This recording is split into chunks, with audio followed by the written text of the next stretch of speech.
Liftoff will start in T-minus 10 seconds. 10, 9, 5, 4, 3, 2, 1. We have ignition. It's time! 17 seconds from Game 7 or from championship number 6. Jordan open. Chicago with the lead. Michael got a piece of it. It comes off. The Chicago Bulls have won their 6th NBA championship. Tying run at second, 2 out. Palmero over the head of Jenks. Uribe charges, throws, out! And the White Sox have won the World Series. To the far side around the 8-yard line to Hester. Under it and to the middle with the 15 to the 20, breaks free of the 25 to the 30, to the outside, 40, midfield, 40, 30 to the coast, 20, 15, Hester 5. Oh! Touchdown!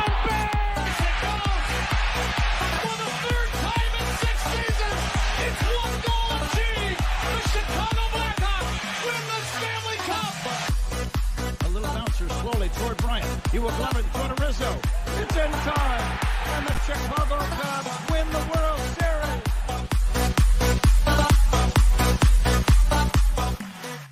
What up, what up, what up? Welcome to Shawn and Maya in the morning on this House Music Monday edition. I'm your boy, the SuperBack, Shawn Sierra. Thanks for tuning in. If you're watching us on Facebook Live, well then I guess you found us on Facebook. And if you're not following us on Facebook, what? Go to Facebook, type in Sports Zone Chicago, click the like button. Now you're following Sports Zone Chicago. Make sure you follow, if you follow us on our YouTube channel, excellent. And if you're not subscribed to our YouTube channel, for real, come on, listen. Go to YouTube, type in Sports Zone Chicago, click the subscribe button, but also click the little bell, and that's the notification button, and that'll let you know anytime a show from Sports Zone Chicago is going live. You get it? You got it? Good. Now, if you're watching this on our mobile app, please don't tell me you didn't know that we had a mobile app. What is wrong with you? Come on, we have our own mobile app. So listen, wherever you get your apps from, you go there, whether it's iTunes, Google Play, Amazon, Walmart, Kmart, 7-Eleven, Zayre, Zemsky, Macy, Montgomery Ward, Venture, Woolworth, Weebolts, Gold Blast, wherever you get your apps from. You go there, you type in Sports Zone Chicago, you download it, you take us with you on the go. So not only do you get Shawn and Maya in the morning 3 days a week, not only do you get our other live shows throughout the week, and not only are they archived there like they are on Facebook and YouTube, but I'll tell you what, we give you a slew, and I mean a slew of articles. Thanks to my man Clarence Council III. Big up to Clarence for keeping you abreast of all articles Chicago sports related. Now, if you're watching us on our Roku channel, well, I like that kind of party, baby. Man, and if you don't know, you better ask somebody. Come on, man. Sports Zone Chicago, we have our own Roku channel. We have our own Roku channel. So listen, if you have a Roku television in the house, do us a favor. Download Sports Zone Chicago's channel right to your television. Right there. Right over there. All right, I'm from Chicago. My Chicago accent, right there. Right there. These, them, and those over there. All right, put it right there next to Netflix, Hulu, HBO, Max, no, HBO Plus, Prime Video, Disney Plus, Max, Stars. Oh, yeah. What's starting? Power Book 2 starting next Friday. I'm excited for that. The final season, which is going to be pretty long, but I like it. Paramount Plus, Peacock, all of them. Just download it, put it right there next to all of them, and you can watch us on the big screen. Hell, we're on the big screen, right, Mickey? Vicky, now. Now, you can also tweet the show. You can tweet us at SportsZoneShy. That's CHI at SportsZoneShy. Now, if you want to follow me, just me personally online, you want to know what I did? Well, let me tell you what I did. I made it nice and easy for you folks. Nice and easy. One handle for Facebook, Twitter, Instagram, Snapchat, and TikTok, all one handle at the Shawn Sierra. If you want to follow my lovely co-host Maya Akai, you can follow her on Facebook and Twitter at the Sports Chica. If you want to follow her on Instagram because you're an IGer and you do it just for the gram, we'll just follow her at Maya_Akai. It's MAYA_AKAI. We have a phenomenal show, but I need you to get interactive. So listen, whatever platform you're watching us on, whether it's Facebook, YouTube, or our mobile app, leave a question or comment on that platform. It'll come up here in the thread. We'll put it up on the screen, incorporate it into the show. And that, my peoples, is what makes this the best Chicago morning sports talk show around. And that's you. All right, so bring them all, baby. Keep them coming. All questions, comments, smart-ass remarks, because ain't nobody scared over here. I like The Rock said, baby, don't sing it, just bring it. Let's see who we got in the chat, because the chat is jumping like crazy this morning, and I like it. I like it a lot. My man Cornelius calls early. Bird gets the worm. What's up, Cornelius? What up? Mr. Shorty is in the house. Good morning, Papa. Thank you for tuning in. My man Armando Emeterio. Lara. Junior, my man Junior, my personal protector. Junior's in the house. Jay Grizz is in this mother hubbard. Hell yeah. Jay Grizz is in here, baby. That's what I'm talking about. Brew Hot 7. Good morning, baby. Thank you for tuning in. I appreciate it. Rashawn Walls. That's what I'm talking about. Yay, yay. Man, speaking of house music, Michonne, man, I was at the House Music Festival, the Cicero House Music Festival on Friday. Man, you know, let me see if they can let me play this. Let me see. You know, it was, man, I was dancing like a dancer, boy. I'm telling you, I was dancing like crazy. It was so fun. You know, I hadn't been out in house music is something, you know how it is. You know how it is. You know, house music is something that you feel. You don't necessarily listen to it, you feel it. You know what I mean? And wow, it was awesome. I had a really my man Caveman was there. Who else? Gene Hunt was on the ones and twos. Man, he was snapping. Where'd they go? Yeah, Gene Hunt was. It was wild, man. It was a great time. I'm trying. Yeah, I think I might have. Yeah. Well, I'll get my guy K-Man up there anyway. It was. Let me tell you, it was one hell of a time. Speaking of House Music Monday, so said Jay Grizz, Shorty. Who else? Rashawn. Everybody exchanging pleasantries in.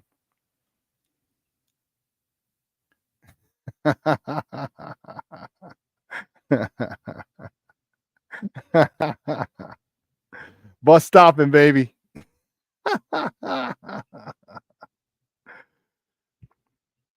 They had to break the Cabbage Patch out, man. They don't know. They don't know about that. Them youngsters don't know. They think they know, but they don't know about the Cabbage Patch. Now we had to do a little percolator. We had to do, we had to show a little footwork. Lavette Lee, good morning, Ma. Thank you for tuning in. I appreciate it. Michonne, I do have videos from there. Let me see if this one plays. Overlay. Let's see if it plays. No, oh, this was my guy. Oh goodness. That was my guy. That was actually just a picture. So, oh, you know what? They're not allowing me to. They're just giving me pictures when that's why I can't find it. Aha. You know what? I'm gonna send it to Steve. Steve, I'm gonna send you a video or two and just put those up for me if you want in the just put those up for me if you don't mind. I appreciate it.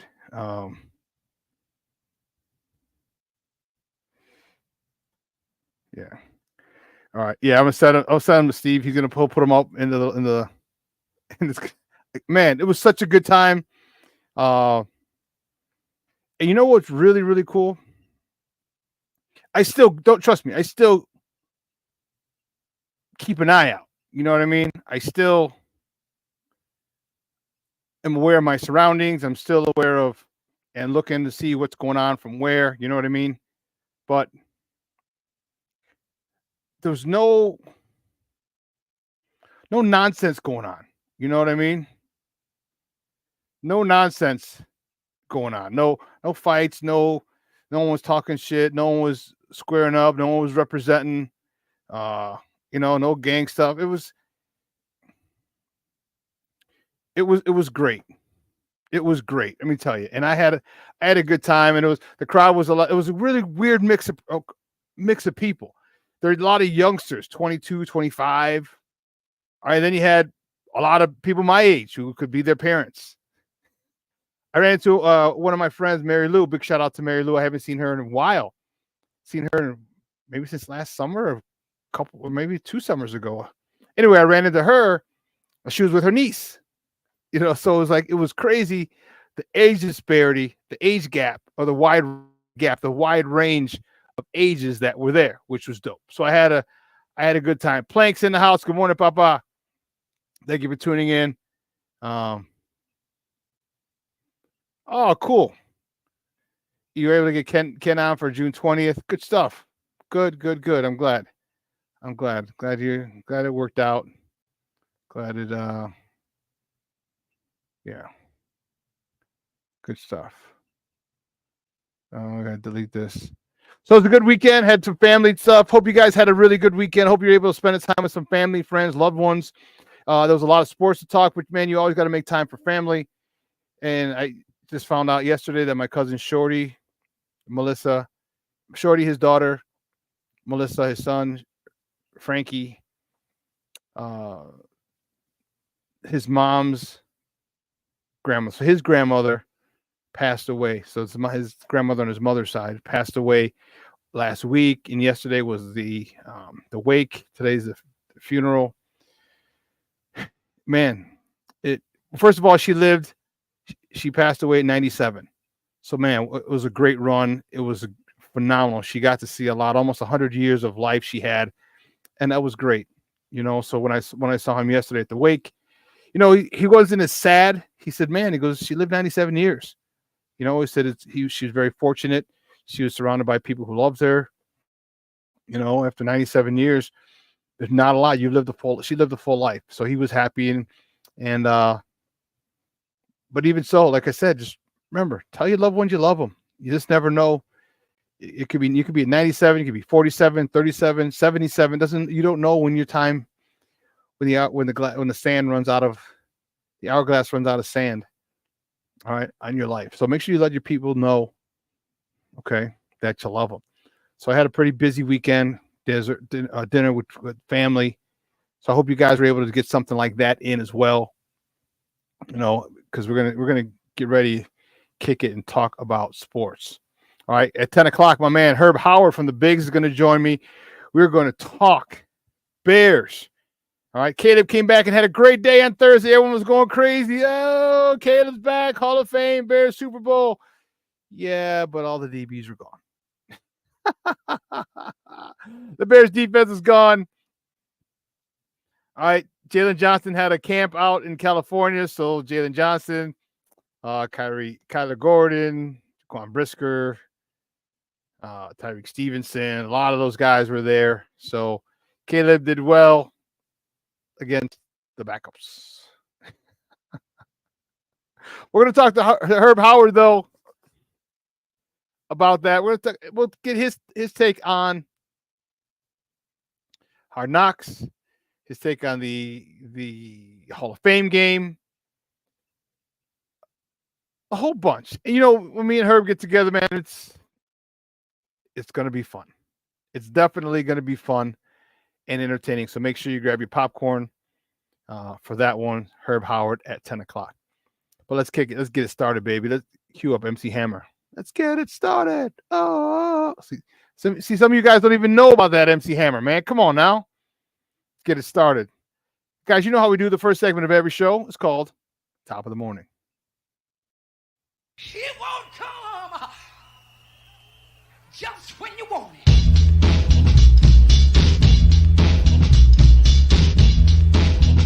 Top of the morning to you.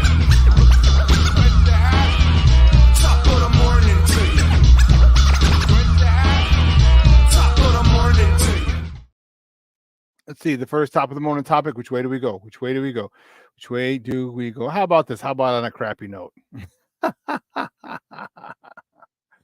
The White Sox. Oh, Lord have mercy. The White Sox, they fall to the Brewers 6-3 yesterday. They dropped their 11th straight. Nick Nastrini, he got the loss. He's 0-5 on the season. He went 4 innings, 3 hits, 4 earned runs, 3 walks, and a punch out. Paul DeJong was 1 for 2 with a homer, his 9th of the season, driving in his 19th and 20th runs of the year. Gavin Sheets was 1 for 4, driving in his 22nd RBI of the season. 11 in a row for the White Sox. Not very good. After the game, during the game, this spilled into after the game. Tommy Pham. Okay. Tommy Pham, just recently signed by the White Sox. Had some not so nice words. He had to be restrained from catcher William Contreras. That's Wilson Contreras' brother. He was not happy with the celebration Contreras had. Pham was thrown out at home by a mile.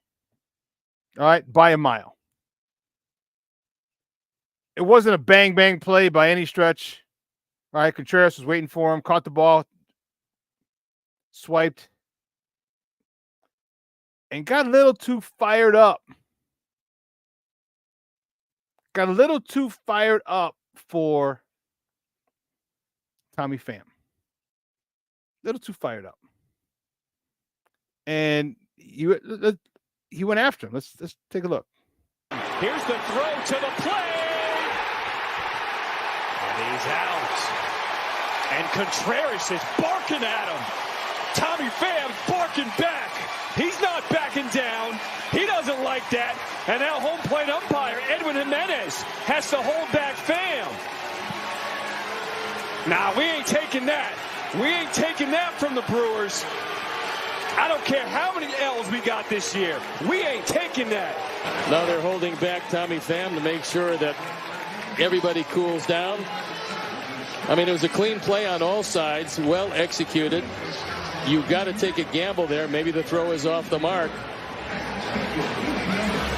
For whatever reason, William Contreras decided he was going to give Tommy Pham an earful. Might be the wrong guy to do that, too.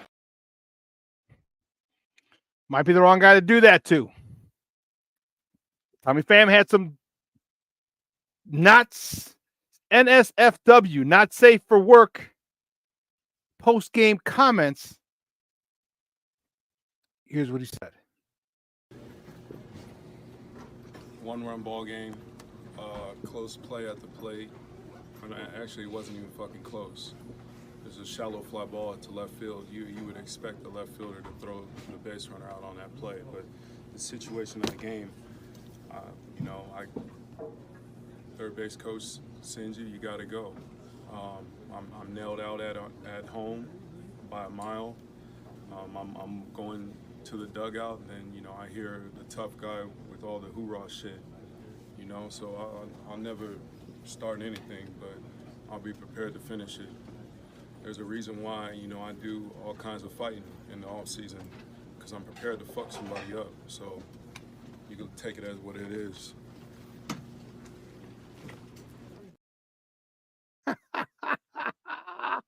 Pardon our French, Tommy Pham. Woo!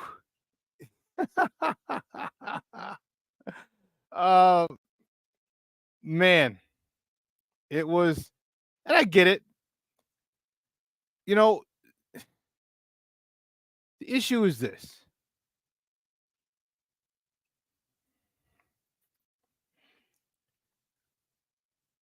Contreras got a little too fired up. Okay. And believe me, I am definitely not one to say, don't or hide your emotions. Do not show your emotions. No, I get it. All right. Sports are a passionate event. Okay. Especially when you're playing them. Oh my goodness. Okay. But there's certain times when it's okay to get fired up, and there's other times when they're really not necessary. I don't think that time was necessary. All right. Tommy Pham didn't try and run him over. There's nothing malicious about what Tommy did. He slid into the home. He knew he was going to be out. He got tagged. He popped up. It's still kind of tagged home plate, regardless. But William Contreras decided to start barking. Well, some people don't like that. Some people don't like that. Tommy Pham is one of them.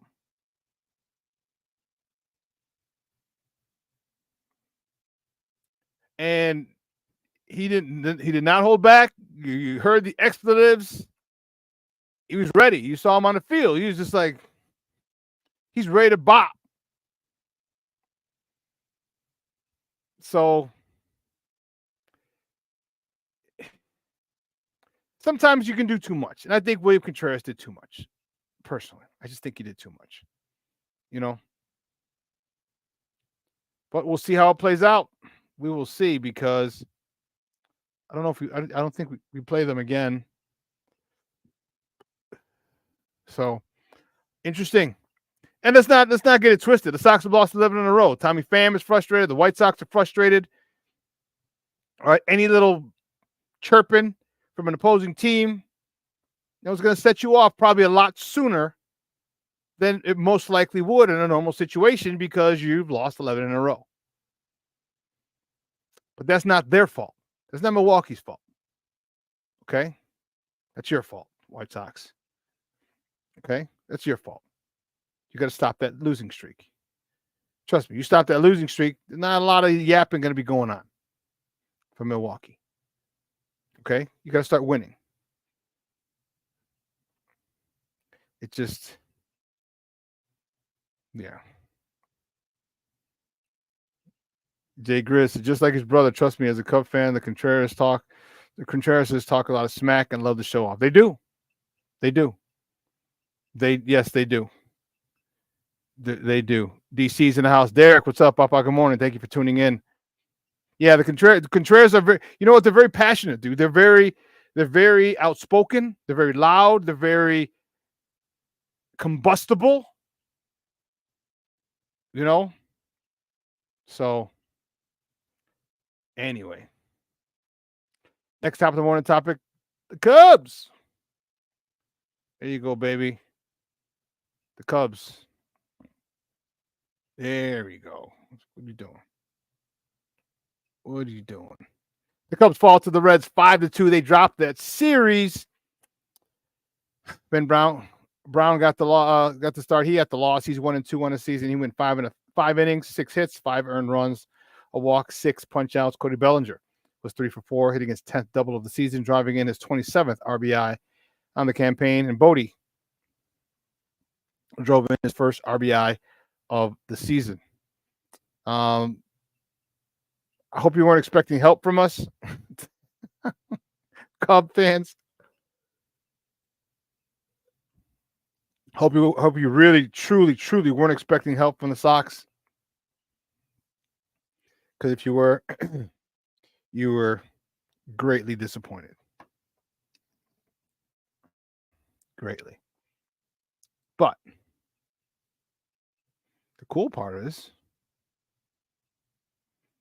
tomorrow, the Cubs, they host the White Sox in the first Crosstown Classic of the year. And see, this is the thing that really pisses me off. Baseball has really screwed it up, in my opinion. Okay? It used to be in June and July. Okay? So we're in June now. That's fine. But it was a weekend set. It was 3 games. Last 4 years, they've cut it to 2. 2 here, 2 at Wrigley, 2 on the south side. I think that sucks. And they've been in the middle of the week. Why would you do that? Why would you do that? To me, that's the biggest waste. I'm extremely, extremely annoyed by that type of scheduling from baseball. Extremely annoyed. A weekend set would be perfect. Friday, Saturday, matinee, Sunday. You could do Saturday afternoon, Sunday afternoon, Saturday night, Sunday afternoon. Like, come on, man. So now we only get 4 games instead of 6. Not been a big fan of that scheduling the last couple of years. But the first installment of the 2024 Crosstown Classic is Tuesday. Cubs got to be looking for a sweep. Cubs cannot afford a split, or God forbid it get swept by the White Sox, because people like me will be ignorant. I'll be ignorant toward Cub fans. I rephrase that. we'll be more ignorant toward Cubs fans than normal. That's what we're going to do. That's what we're going to do. Oh, my goodness. So, yeah, it's going to be interesting. Interesting to see how that plays out. Well, listen, let's take a quick break. All right. On the other side of the break, we'll finish up with top of the morning topics. All right. So don't go anywhere, folks. Keep it locked right here. Shawn and Maya in the morning on Sports Zone Chicago.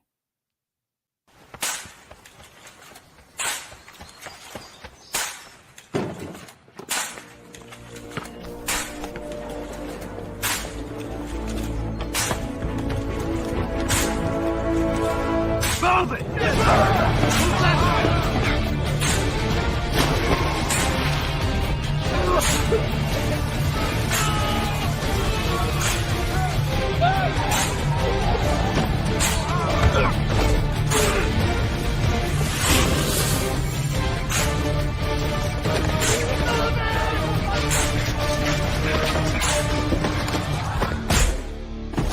Many will hear the calling. Few will earn the title. United States Marine. The few, the proud, the Marines. Hey, it's your boy, the SuperBack, Shawn Sierra, and be sure to follow Sports Zone Chicago on all social media platforms, on Facebook, Instagram, and our Roku channel. You can find us at Sports Zone Chicago, and on Twitter, we are at Sports Zone Shy. Also, be sure to download our mobile app so you can take Sports Zone Chicago with you on the go.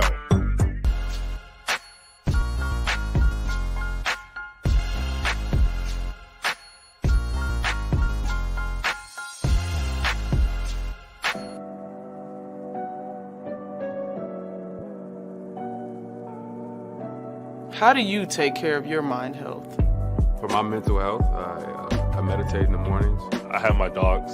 They're the best. I just find ways that help me just relax. Finding things that make me happy, like being close to my family. I meditate a lot and read books.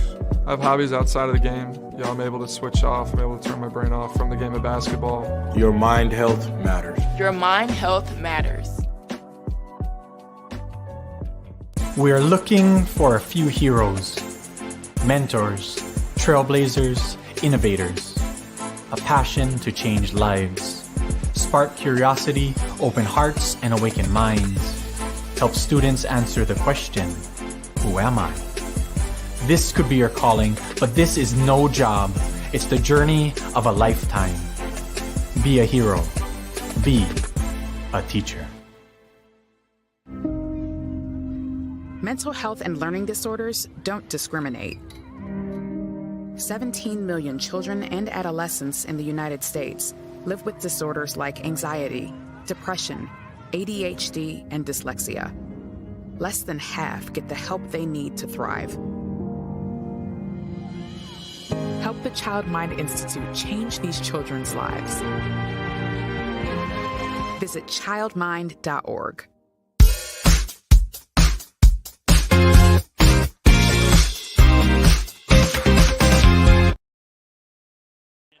And hit a homer. Pops this one to center.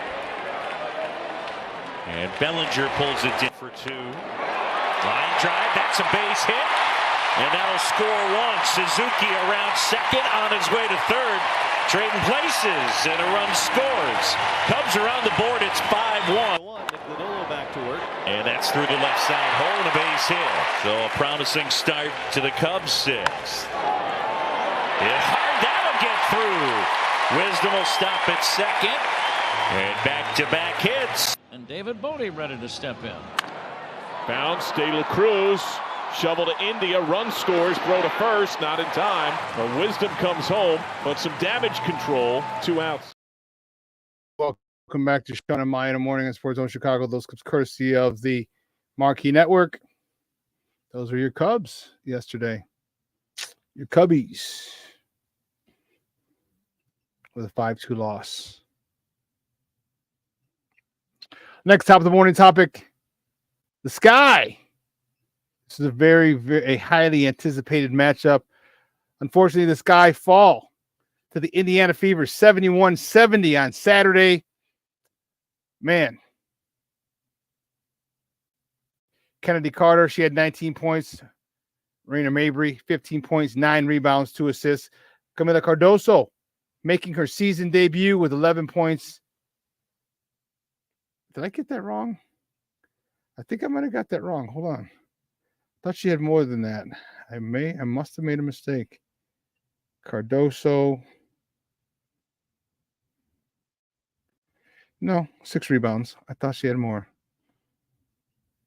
All right. 11 points, 6 rebounds for Camila Cardoso on her first day back. And Angel Reese, 8 points, 13 rebounds. All right.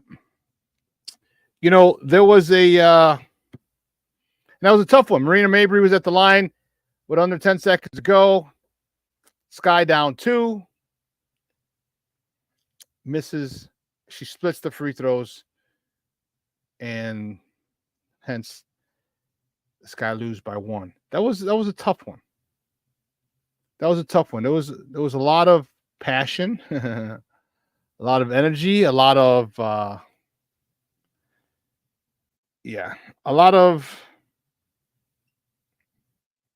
emotion. There we go. That's the word I'm looking for. A lot of emotion. Okay. And it's understandable. Remember, Caitlin Clark, Angel Reese, you know, they went back 2 years ago, or last year, excuse me. 2 seasons ago, not this past season. When Angel Reese and the Louisiana State Tigers beat the Iowa Hawkeyes in the women's final. If you remember that. And that's where Angel Reese was like, "You can't see me," gives her the John Cena.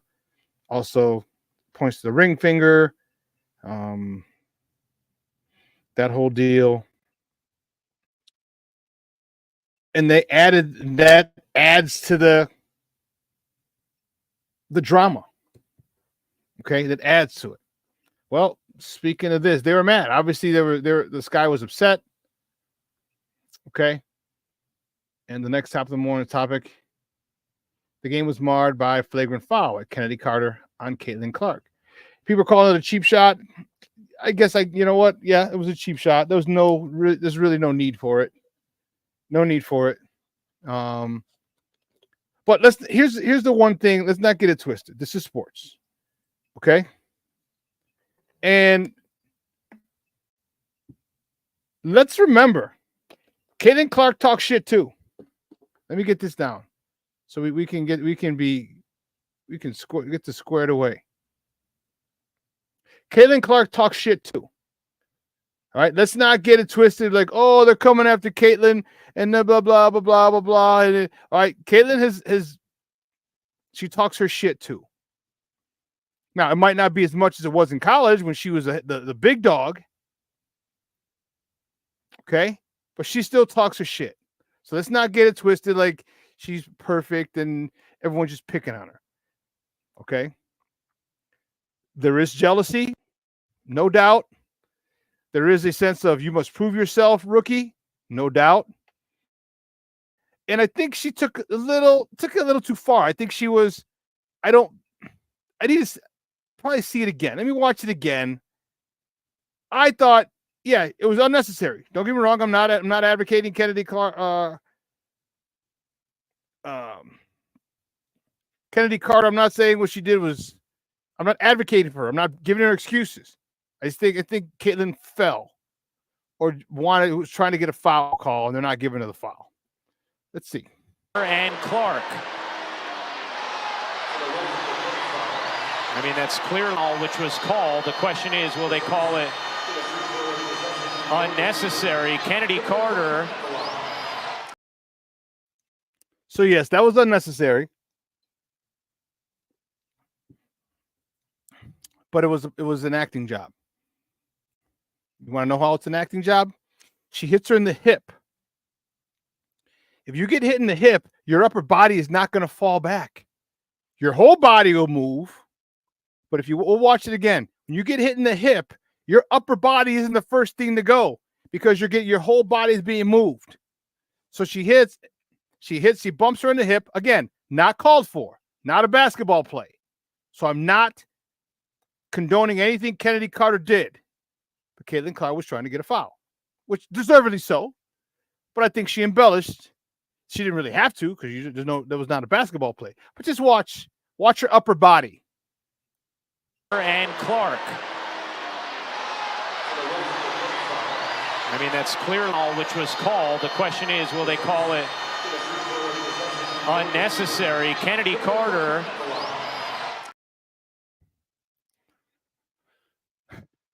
So she's still got to deal with all this stuff. I get it. I understand. It's the rookie, a highly touted rookie, and I do believe there's some jealousy, but there's also pride involved. All right. I think a lot of WNBA stars are saying, hey, man, you were the shit in college. Great. It's not the WNBA. It's not. And they have pride. Okay. They want to show that they're trying to make a name for themselves as well. Okay. Because Caitlin Clark has come in. Immediately she's the face of the WNBA.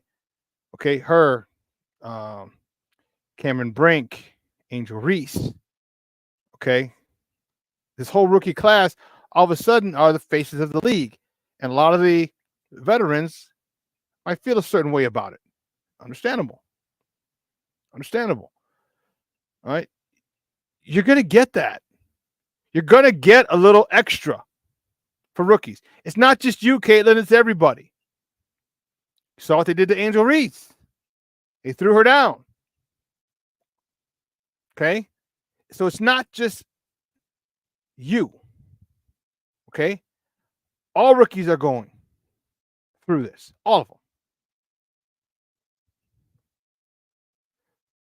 Let's see. What are we talking about? Oh,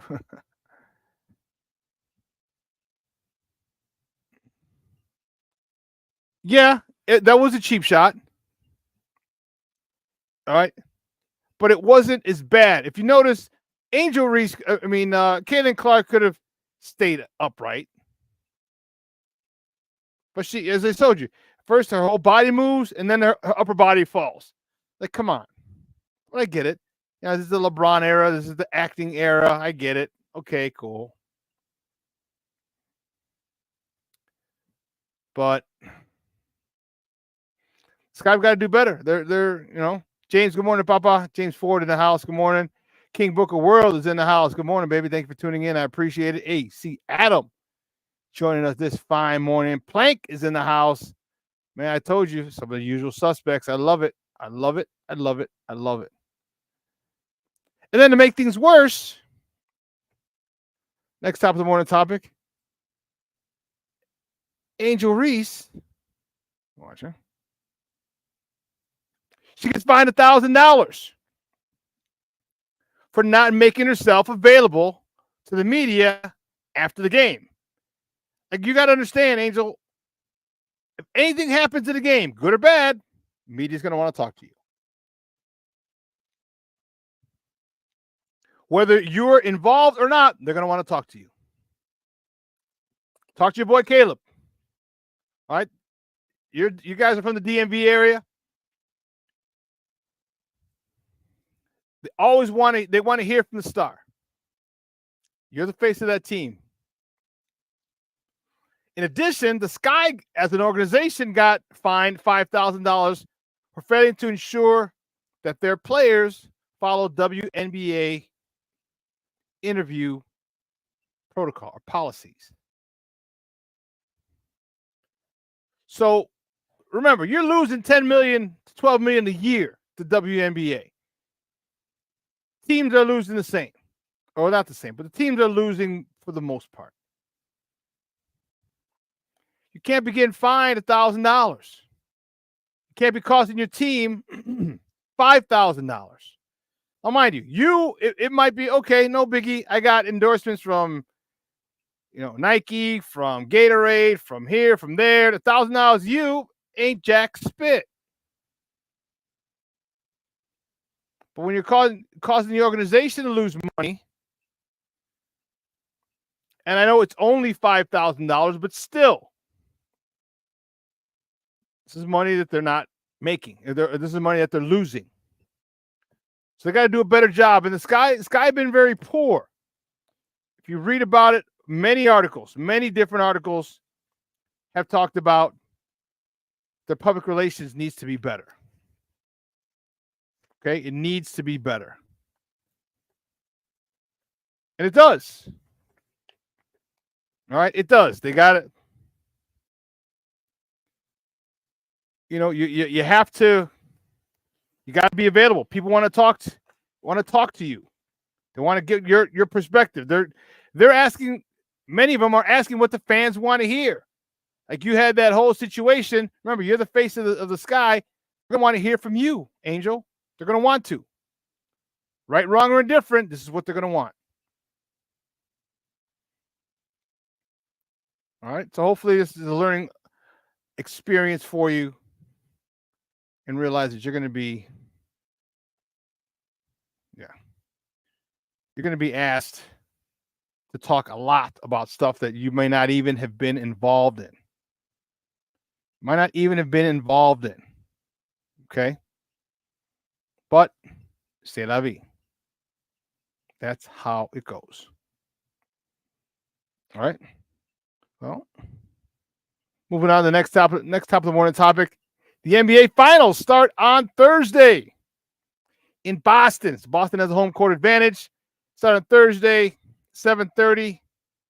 The Dallas Mavericks take on the Boston Celtics. The Boston Celtics are in search of their 18th NBA title. 18th NBA title. Boston, as I mentioned, is in a no-win situation.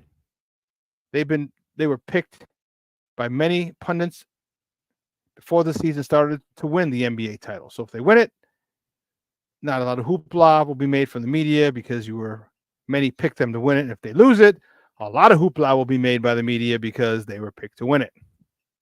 Damn if you do, damn if you don't. But it's going to be a tough series.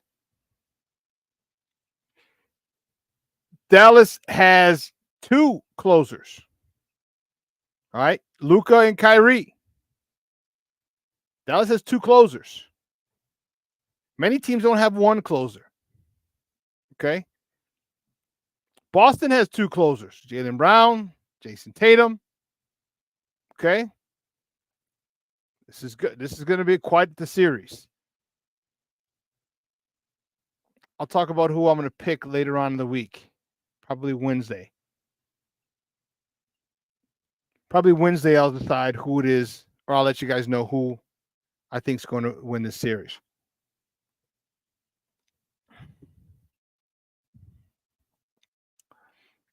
Excited about it. I don't really follow basketball much anymore. I'm just not a big fan. Yeah. Yeah, we mentioned it, King Booker World. We mentioned it. So it's not just Caitlin Clark who's getting the business, the rookie business. Yeah, we talked about Angel Reese. And it's a physical league. It's a very physical league. You got to remember, as I said, these women have pride. They're professionals. They may still be a little salty from all the attention that this rookie class is getting, is what I'm thinking. But I digress. Back to the NBA Finals. It's going to be good. I'm fired up about it. I don't know who I have. Actually, I do. But the more I think about it, the more my decision wavers and fluctuates. It's back and forth and back and forth.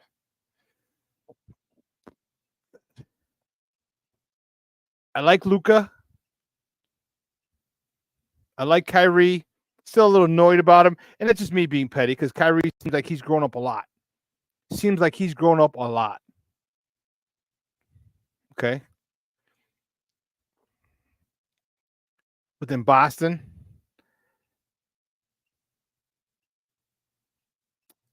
the one thing I don't like about Boston is the fans and how their fans say we have the most titles. And I says that's true. But just not forget, you also had played in the league. You won your titles when there was a league of 6 teams, 8 teams. All right, no free agency. So so basically it's the same team every year. You add a couple guys in the draft, but nothing crazy.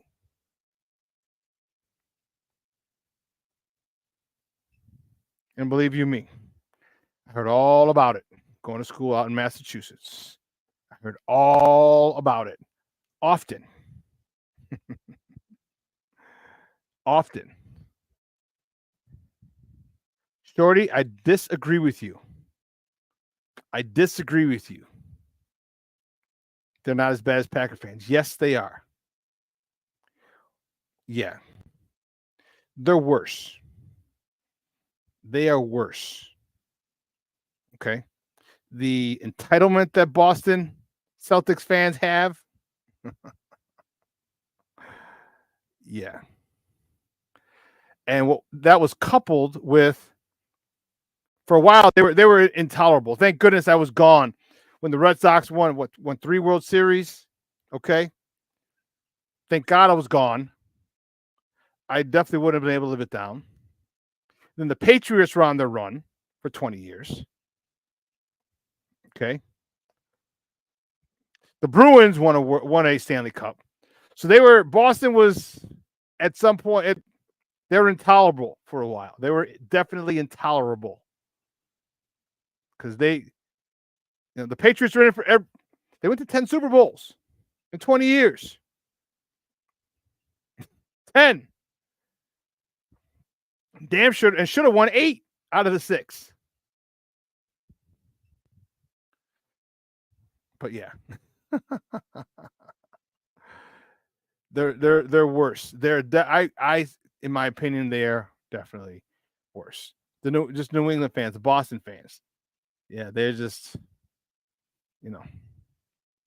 they just prepped for playoff football, which they knew they were going to every year, except the year Tom Brady tore his ACL.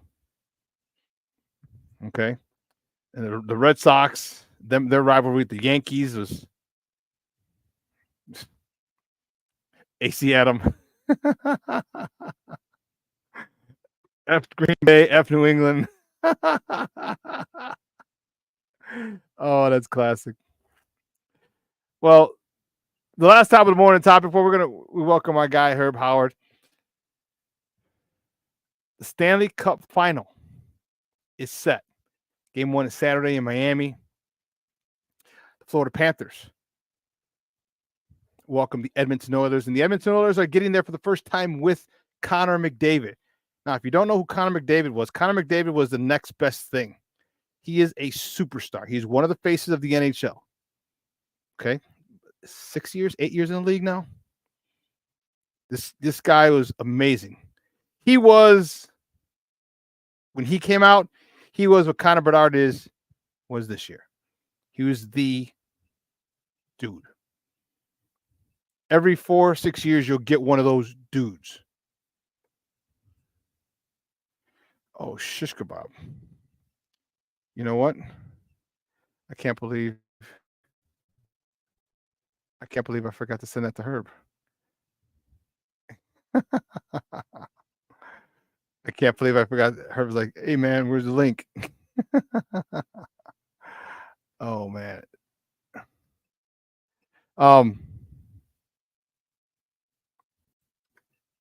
He's that dude. And this is the first time he's getting to the Stanley Cup finals. And people are happy. Edmonton is happy. This is, reminds me of a lot of Oiler fans of the dynasty. All right. Now, some of you, if you're not into hockey, you might not remember it. In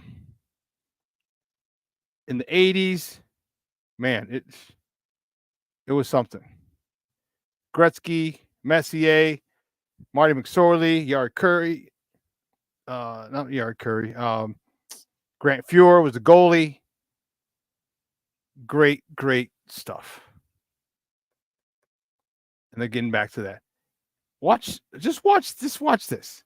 This is the move. This is Connor McDavid. Look how, just watch. This is nasty. Get you thinking, okay, where's he going to put it instead? Right around Haskin. One more time. Look at how disgusting that is. Get you thinking, okay, where's he going to put it instead? Right around Haskin. He drags it. He goes between both defenders, freezes the defender, backhands it, puts it where Mama puts the peanut butter on the top shelf for the goal. This young man is nasty. Connor McDavid is nasty. And he's finally playing in his first Stanley Cup Finals. And hopefully, it won't take us 8 seasons, but hopefully Connor Bedard will be playing in the Stanley Cup Finals in the next 3 years. That would be phenomenal. That would be phenomenal. Now, depending on how fast the rebuild goes, all that good stuff. All right. Well, listen, let's take another break. All right. On the other side of the break, we're going to welcome my guy, Herb Howard. He covers the Bears for the Bigs. And we're going to talk a lot. We've got a lot of Bears talk to discuss. A lot of Bears talk. Okay. So don't go anywhere, folks. Keep it locked right here. Shawn and Maya in the morning on Sports Zone Chicago. Uh-oh.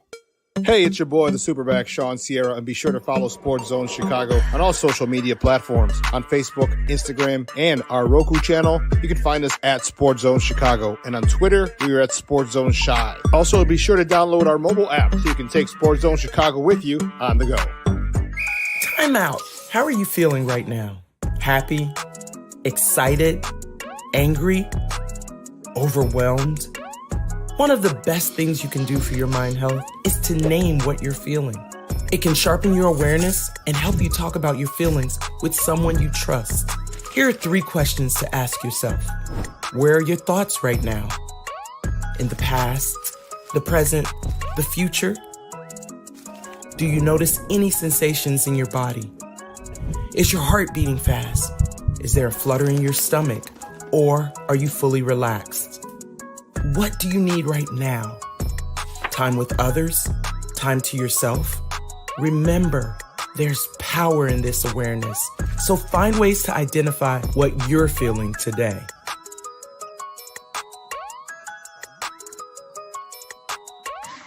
Hi, guys.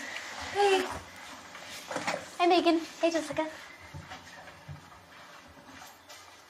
Megan, you're a tramp. Brian Fitch told me you guys made out. Everybody knows. He said your breath smells like garbage. And he almost puked. He says you're the most desperate girl he knows, besides your mom. How many boyfriends does she have anyway? Lots? Your makeup makes you look like a clown. That zit is huge, zit face.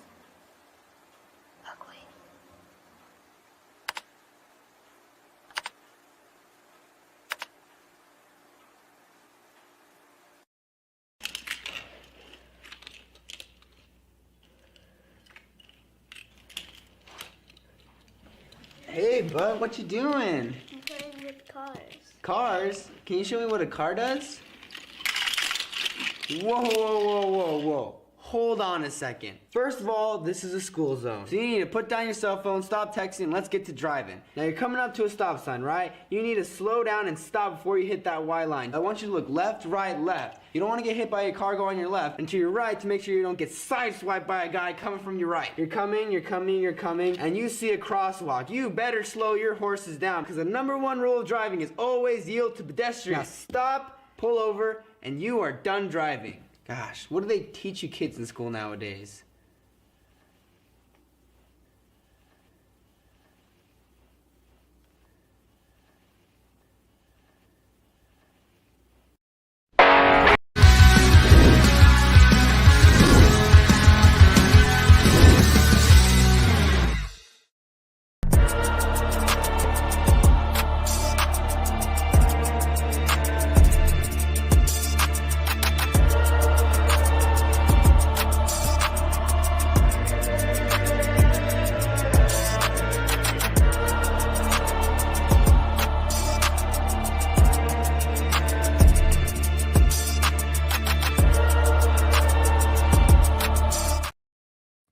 Welcome back to Shawn and Maya in the morning on Sports Zone Chicago. Those clips courtesy of the Chicago Bears and their PR department, their media department.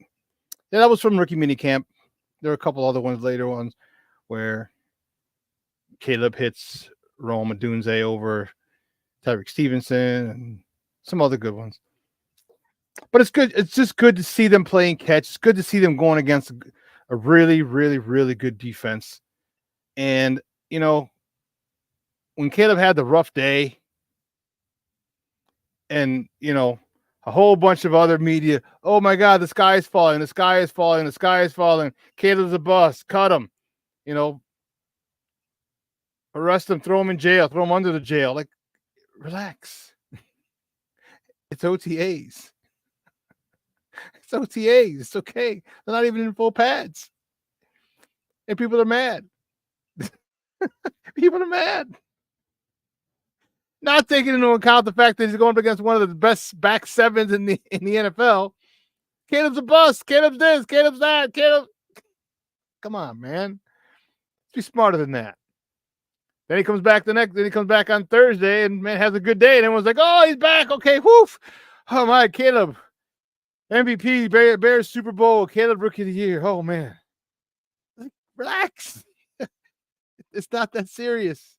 All right, learning his development isn't linear. It's gonna have ups and downs. My next guest is gonna talk about it because he's there at OTAs, and he's gonna let us know if Caleb's going to the Hall of Fame after that practice on Friday, where most of the DBs are missing. So, guys, you know him. He's a good friend of the program. He's been rocking with us for a couple years now. He's my guy. Let's welcome. Well, first of all, you can find him on Twitter at HerbHoward411. Let's welcome our guy, Herb Howard. Herb, what's up, Papa? How are you? Shawn, what's happening, brother? Appreciate you having me. Man, glad you're able to make it. And so have they fitted Caleb for the gold jacket yet after that practice on Friday? Last week he was a bust, you know. It's just last week Earlier he was a bust. week, yeah. This week he's a Hall of Famer, you know. So it's you know, it's an interesting little roller coaster ride that some people are on. You know, I'm not riding that roller coaster with him. I think he's gonna be fine. It's gonna be some good days, gonna be some bad days. The Bears have a really good defense, especially like you said, that back seven is elite. And they're gonna take advantage of that rookie, but not only the rookie quarterback, you're talking about an entire team learning a completely new system. You got a lot of new players at key positions. And then they're being led by a rookie quarterback. So it's going to take this offense some time. I know everybody's excited about the weapons that they have. I am too. You look at DJ Moore, Keenan Allen, Rome, Cole Kmet, Gerald Everett, you know, DeAndre Swift. Like, it's a lot to be excited about, but it is going to take some time for that offense to kind of come together and to gel. And I think that, you know, going into the first month, maybe even the first full half of the season, the defense is going to have to carry the load, you know, for this team until the offense is able to find its foot and get on the same page and get that rhythm going. Okay. I'm glad you went there. I was going to go there a little later, but since you went there, let's do it. I did kind of go far. My bad. No. It's because my thought was this. I don't know if the offense is going to take that long because one, it's not a lot of new concepts, maybe terminology, but there's a lot of still West Coast stuff in there, which is fine. And a lot of guys played in it last year. You know, Caleb's, but my is that Caleb, talk to me about your thoughts. Caleb has had this offense for a while now. He's been working on drops, he's working on cadence, working on footwork, working on a lot of things prior to him even being drafted. So all the stuff that he was supposed to have learned in OTAs, a lot of it was taken care of prior. Mm-hmm. Okay. So he came in ahead of the game, which is good. Then you got the Hall of Fame game, which means they get to practice earlier. Then their first 10 weeks, first 9 games. Not a lot of world beaters, all right? Not a lot of people who will make you pay. Because there's some teams, look at later in the year, obviously Green Bay, San Fran, you make a mistake, you're going to pay. You know? I think their toughest is the Houston Texans. Mm-hmm. Do you think that this offense could be pretty efficient by the end of that easy schedule? And the easy part of the schedule, I say the easy part of the schedule ends week 10. With the Patriots, because they have Washington, Arizona, and the Pats. Do you think the training wheels could be off at that particular point because of all the things I said? Caleb having early access, early practices because of the Hall of Fame game, easy schedule, guys and teams that may not be able to take advantage of you as much as the back end of the schedule. Do you think that maybe by week 10 that they could kind of be slinging the ball a lot more than they are week 1, 2, and 3?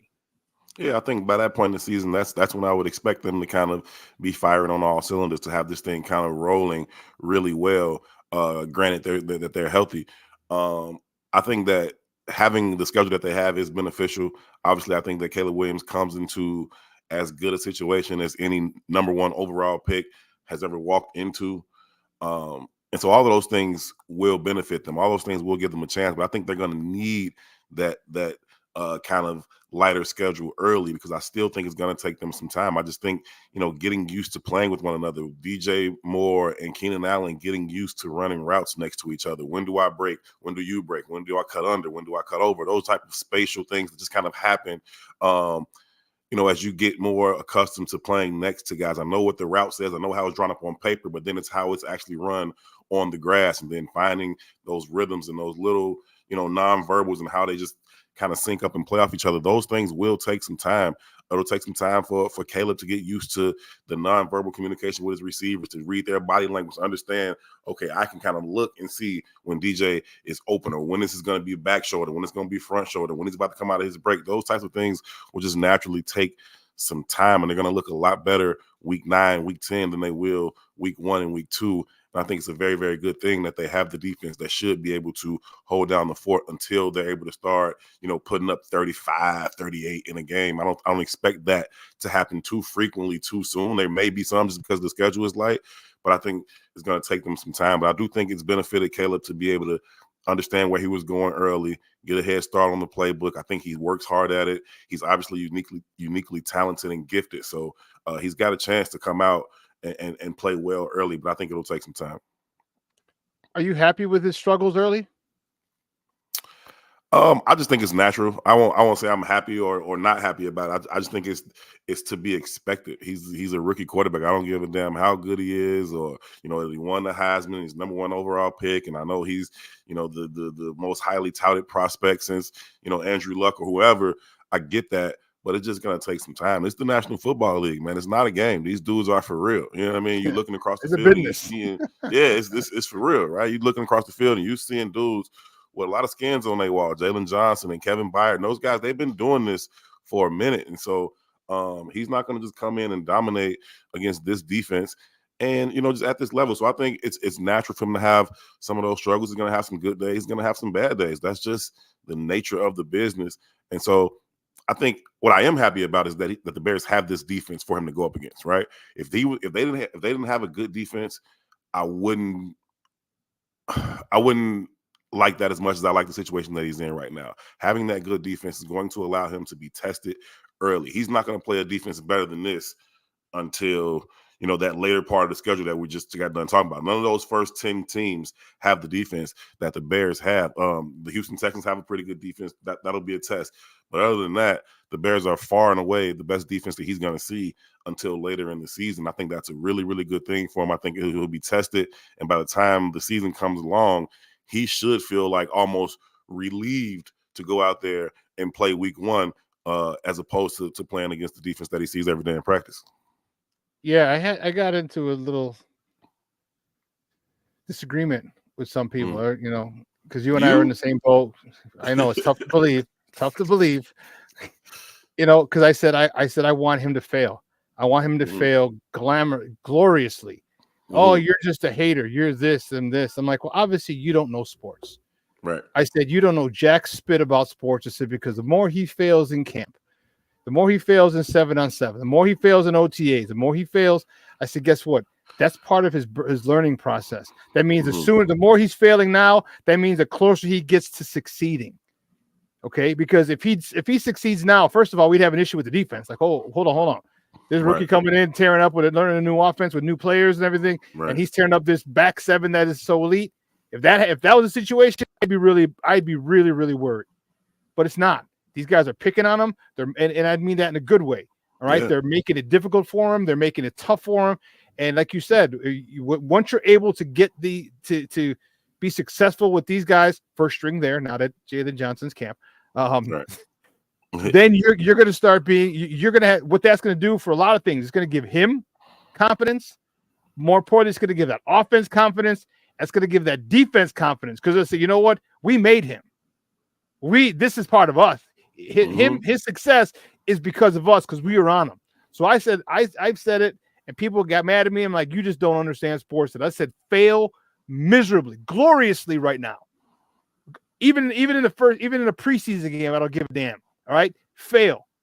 I want you to learn to go through this, and that's why I asked you that question with the training wheels, because now you're getting all the stuff is kind of pushed. He's advanced. A lot of things he doesn't have to worry about. Now he just got to worry about the game. Now he's got to worry about you don't have to worry about the packages, the route combos, all this other stuff. A lot of that was working. They were working out in California before he was even drafted. All that stuff, and I hope in me, like I said, I don't mind. All right, if he has more games, more practices where the defense picks him off, cool. Shane Waldron, the one thing that we heard about him was teacher. And if you're a teacher and you're a coach, you want them to fail. So now that is the best experience you could ever get, is failure. And so I want him, because I'm a Bears fan. All right, I want the Bears. You and I want the Bears. We want him to hold the Lombardi Trophy in a couple of years. All right, so we got to get through this now. And this, the best way to do it is that way, for him to fail gloriously. And I hope he does. And I think he understands it too. He's not, no one's getting upset. He's not getting upset about a bad day. You know what? It's a bad day. It's all it is. Tomorrow's another day. So I think it's going to be okay. And I just hope he continues to fail, because if he fails, that means he's learning. And man, before we know it, man, this kid with these weapons and this offensive coordinator, they're going to be a big time Mickey Ficky problem to a lot of people coming up this year. And I can't wait for that to happen. And it could happen sooner than later. Are you okay with the O-line? No, not yet. I think potentially it could come together and it could be a pretty solid unit. I don't think they're going to be an elite unit, but they could be a top half of the league unit. And I think with their weapons that they have, that should be enough for them. But even that has to come together. That interior of the offensive line is a huge question mark right now. They're fine at tackle. Everybody knows with Darnell Wright, the trajectory that he's on. I think I've always been pretty good with Braxton Jones. I think the Bears are as well. They've got some options behind them at swing tackle, whether that's Larry Borum or it's Amagaji or whomever. I think they're okay on the outside, but the interior, it's got some questions there, man. I know Tevinjenkins, when he's there, when he's healthy, he's a really, really good player and a difference maker in the middle of that offensive line, but his health is always a question. Nate Davis, not only his health a question, it's getting to the point where his desire is even starting to come into question. And that's not something that you ever want, as a football player, people questioning your desire. And so it was good to see him back on the sideline. Last week, Thursday, he was out there. He wasn't participating. He was kind of on the side trying to ramp up and get back, into playing shape. But they need those two guys to be in the lineup. They need both of those dudes to play 14, 15 games. If they can get that out of those guys, then it'll be fine. I don't know that you're going to get, 29, 30 starts between the two of those guys. And so then you have to question the interior depth that they have and what's going to happen at center, right? The assumption was Bates was going to be starting. Well, last week Shelton was in there starting.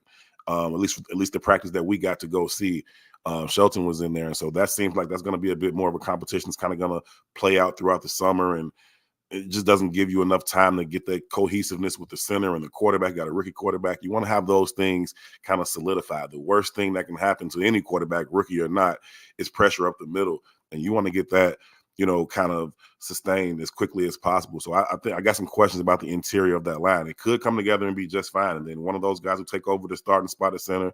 And then the other guy will be an interior depth piece that can play all three interior positions, especially if you talk about Bates being that guy. So I like Jatari Carter as well in terms of a depth piece at guard. So it could be fine, but they've got some questions that got to get answered right now. And I don't know how long that's going to take. Yeah, I'm hoping. And one of the guys talked about Shorty talked about he anticipates Tevin being healthy in the contract year, and I hope he is. Because we all know what kind of a beast and a monster he is. When he's healthy. So What about Nate Davis? He hasn't been back. I mean, we don't know. I'm praying that it's not a situation similar to last year where he had his mom was ill. You know what I mean? I hope it's not. But it just doesn't seem like he's there. Doesn't seem like he's. I don't know, and I'm getting this feeling that's just from here, and I'm not there like you are. I just get this feeling like he's not there. Like if that was, and I'm looking at it for me. If that was me, like my next year, I'd be there all the time. Like you wouldn't be able to get. I have a spot at Hallis Hall. You know what I mean? Except to go home and hang out with the wife for a little bit. You know what I mean? But other than that, I'd be at Hallis Hall, just showing my teammates I'm here. I'm ready. Last year was an anomaly. Okay, but near here, you can count on me. I'm 10 toes down. I am where I'm at, and I'm at Hallis Hall. Are you get any weird feelings about the situation with Nate? Yeah, I think everybody is because of how things went last year. Now, obviously, he was dealing with the loss of his mom, and that's a tough situation for anybody, and you certainly understand that. I don't think his mom is going to pass away again this year. So, I mean, I don't not. Like, you know what I mean? So I think that it's natural to just kind of have these concerns about, his desire. And you heard some of these things coming from his former head coach out in Tennessee. He's like, we like guys to practice.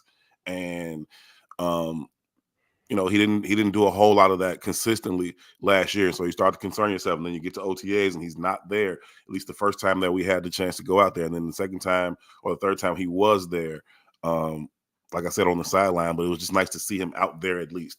And so you hope, they got mandatory minicamp this week. We'll be out there tomorrow, Wednesday, Thursday, and hopefully, he'll be out there and participating, and that'll be a good step in the right direction. And hopefully camp comes around and pads come on and he's out there, consistently day in and day out, and he's able to get that chemistry with Darnell Wright or whatever side he's however they're going to do that thing. There is some people think that Tevinjenkins may end up playing on the right side this year, and, we'll see how they choose to shake that out, right? That's up to Coach Morgan on the O-line, but however it goes, they need those guys in the lineup. And so I think everybody's a little bit concerned about Nate Davis just because of how last year went. And hopefully he's ready to answer those questions and play some ball. I hope Tevin moves to the right. And I know Nate has only played right, but for $30 million, you might have to have movies to the left and, maybe even explore some other option because it's the second year, your third year. That tandem of Tevin and Darnell Wright on the right side of the line that might be illegal in some states. It could it could be borderline illegal in some states, and then running 12 and 13 personnel. Yeah, come on, man. That could be it. Guys, we're joined by Herb Howard. He covers the Bears for the Bigs Media. We're talking Chicago Bears football here on Shawn and Maya in the morning at Sports Zone Chicago. So the big news, man, the bombshell dropped last week, and that was why media couldn't be there. How are your thoughts on the Bears being on Hard Knocks? It's going to put it's going to shine a very, very, very bright interrogation light on this franchise. Obviously, Caleb Williams is going to be most likely going to be the focus. There's also going to be other storylines as well. You got the Arlington Heights deal, the Bears Stadium deal is going to be in focus. You're going to have position battles going to be in focus. Are you excited? Are you happy that they're going to be on Hard Knocks? I got mixed feelings about it. As a fan, I love it. I love the show. I think it's great. It gives you great access to the team. I think they do a phenomenal job with the show and that unprecedented access that they get. As a reporter, I'm a little bit of a hater, not on them having the access, but just I'm concerned about how that's going to impact my day to day. You know what I mean? How much space are they going to take up? How much is that going to change and alter? What happens for the regular beat reporters that from the experience that we're used to having. So I have a little bit concerned about that selfishly, but I think it's a great thing for the fans, and I think it's going to be a really, really interesting show. I'm certainly going to watch every episode of it, and I look forward to seeing some of those behind the scenes things that even we don't get to see sometimes. So I think it's going to be really, really cool. But selfishly, I'm like, can they do the show without actually being here? Excuse me. Well, you might have to. You got to have to be lined up. You're gonna have to be G'd up, man, because they might catch you on the sideline. In panning. Let's go here. Let's pan here. Pan left and right. Oh snap! There's Herb on the sideline. I shoot. So you got to make sure you're G'd up and you got to coordinate. You got to coordinate your outfits when they're there. I mean, I'm always coordinated, but man, you see me out there. It's hot. I throw on my little shorts and my t-shirt, a bucket hat or something, call it a day, man. I ain't worried about no HBO cameras, man. What are some of the storylines you think? Obviously, we know Caleb is going to be one, but what are some of the other storylines you think that HBO might focus on? Yeah, I think that's going to be interesting to see. I think they'll focus a lot on Shane Waldron and that offense as a whole coming together. I'll be interested to see, how he teaches, how he looks in the classroom, how he commands a meeting. Those types of things will be interesting to kind of see on there. Same thing with Flus. We haven't had an opportunity to see exactly what that looks like. I think we understand a little bit more about Flus and who he is, but I think that'll be another storyline as well. I'm interested in just the overall structure, the day-to-day, what it looks like between Kevin Warren, Ryan Poles, Coach Flus. I think that'll be some of the things that go on. But as far as the players, they got a lot of elite level talent. And that's not something that we've said around here a lot, right? You look at Montez Sweat, he's one of the best DNs in the league. Jalen's one of the best corners in the league. You got two guys that are two of the best receivers in the league, and then you drafted another guy in the top 10 there. So they've got some talent, and I think those will be some interesting kind of battles. I look forward to seeing the competition in practice too, right? Some of those guys will be mic'd up, and you'll get to hear some of that stuff, some of that chatter on the field. I mean, we're standing on the sideline in practice. You can already hear. I mean, this defense, they chirp, they talk. You know what I mean? They got high energy. They make plays, and they tell you they made a play. So I'm looking forward to kind of what that will look like. But I also think it'll be cool to see Caleb. I know that's going to be a big storyline. I think he's kind of built for this type of thing. So I think it'll be interesting to see his ups and downs, just how he handles that, how he kind of ingratiates himself to his teammates. I think it's going to be a really, really cool thing to see. I'm looking forward to each episode. So apparently it looks like he did bring Hollywood to Chicago. Yeah. Listen, there's a criteria for, what teams are eligible to be chosen. The Bears were one of those teams that fit the criteria. A couple of things are you can't. It has to be a team that didn't go to the playoffs last year. It can't be a team with a new head coach. So it's limited, what teams are even available. And then you look at those teams, and the Bears far and away have the most intriguing storyline just by having the number one pick, Caleb Williams being who he is, but also the Bears being an intriguing team, having been 7-10 last year. This wasn't a 3-14 team. This was a 7-10 team that should be in the playoff hunt this year. So very intriguing. A lot of star power on this team, which is, not all that common around here. It made a lot of sense for HBO to pick them. Plus, it's Chicago. It's the third biggest market in the country. It makes a lot of sense for them to put them on there. I know the Bears didn't want it. Certainly, George McCaskey has been, vocal about not wanting it. I don't think any NFL team really wants people behind the scenes kind of going through their dirty laundry and all of that. But they've been chosen. I think they'll do the best they can with it. You literally led me right into my next question. Do you think the Bears agreed to it, and that was and Kevin Warren may have had part in it, or do you think the NFL said, "Look, deal with it, because this is what we need. There's too many storylines here. This is what we do." Because the NFL, when the NFL wants to do something, they don't give a damn. They're going to do what they're going to do. They already took over the Lord's Day on Sunday, so if they could take over that, they could do whatever. But give me your thoughts. Do you think they might have said, "Hey, listen, Kevin Warren," and talk to Kevin Warren and use him as the instrument? Because a lot of people think, even one person in the chat, like this looks like a Kevin Warren thing. All right. Or do you think the NBA, they said, "Hey, you know what? Do it the easy way, or we can do it the hard way, but you're still getting Hard Knocks," because we know the Bears were adamant about not being on Hard Knocks. Yeah, I don't think the Bears ever wanted to be on there. I don't think George McCaskey, Kevin Warren, Ryan Poles, Flus, I don't think any of them wanted to be on Hard Knocks. But like I said, it's only a few teams that are eligible for it. If you went to the playoffs, you can't go. You're not eligible. So that's 14 teams already that can't go, right? 14 teams went to the playoffs. They're not eligible to be on there. Then how many new head coaches were there? Were there like 7 or 8 of them or something like that? That had new. There's a lot of head coaching turnover. So those teams also are not eligible. And then the remaining handful of teams, you're talking about who has the biggest market, who has the most intriguing storylines.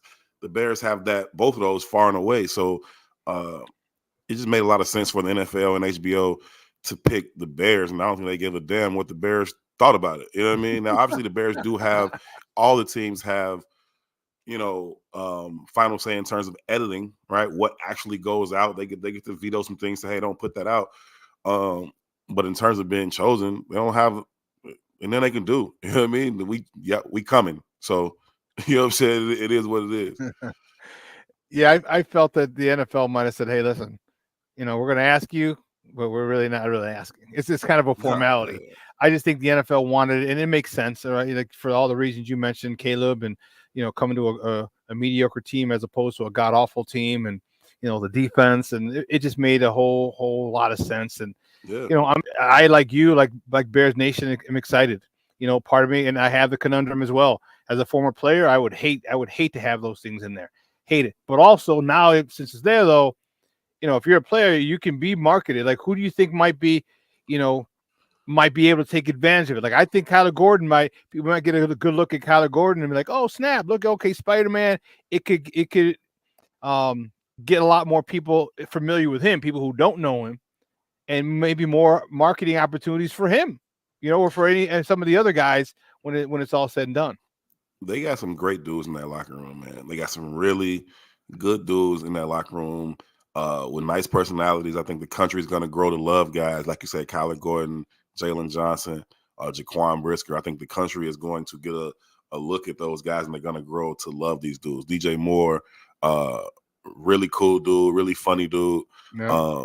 I think a lot of these guys are going to take advantage. It's here, right? It ain't nothing you can do about it. The cameras are gonna be there. Y'all gonna be on national TV every week. It is what it is. So some of the guys will kind of avoid it and leave it alone. And some guys will take advantage of it. Some guys will take advantage of it and use it to brighten their own star. And I think that'll be a good thing for some of these guys. I think the country's gonna get a really good look at Jalen Johnson. They're gonna be very, very impressed by the person that he is, the player that he is, the leader that he is in that locker room. I think it's going to be a really good thing for him as well. So I think a lot of guys will kind of take advantage of it. Some guys not like that. You know what I mean? Some guys I don't expect Montez Sweat to be heavily featured in it. Obviously, he's a dominant player. They're going to want to, but just at least in that first year, kind of watching him move, I don't think he's a guy that's going to be, front and center on no cameras and all that. So, but some of the guys absolutely will. And I think that when the country gets a chance to know some of these guys, they're going to love them. I hope so. You know what? I'm really fired up about it because I am a huge Bear fan. I want the country to see him, and you know what? And I want the country to see us because of the situation. Yes, we didn't make the playoffs last year. All right, but damn well we were a middle of the road team, and with a couple of non-monumental, non-monumental collapses or monumental collapses. Without those, we could be 10-7, pushing a playoff berth. Right, and then to bring in a rookie quarterback, with who he is and his personality to that team, I'm really excited, man. It's going to be really, really fun. Talk to me about the defense, real quick. You and I have mentioned it before, but as it's getting closer, I'm starting to have more and more love and feeling a lot more and more for Eric Washington and what he's going to do for this team. That people are not even going to really, they're going to say, oh, he's taking a step forward. He's taking a step forward. We're all expecting Gervon Dexter to take a step forward, maybe Andrew Billings, maybe even Booker or Marcus Walker. But if they do take a step forward, it's going to be because of Eric Washington. Talk to me about what you expect Eric Washington to bring to those guys as the season draws closer, because I'm getting by the day, I'm getting more and more excited about Eric Washington coaching this defensive line. Yeah, that may be the sneakiest addition to this team. Everybody's talking about, the Keenan Allens and Caleb's, and that's cool. But bringing in Coach Washington is going to really, really help this defense. His expertise on the defensive line specifically is going to help them in a place where they need the most help. That's where that defense needs the most help in terms of getting some of those players to the next level on that defensive line. They were not able to answer all of their questions or fill all of their holes, on the defensive side. And I think a lot of people wanted them to address the 3-tech.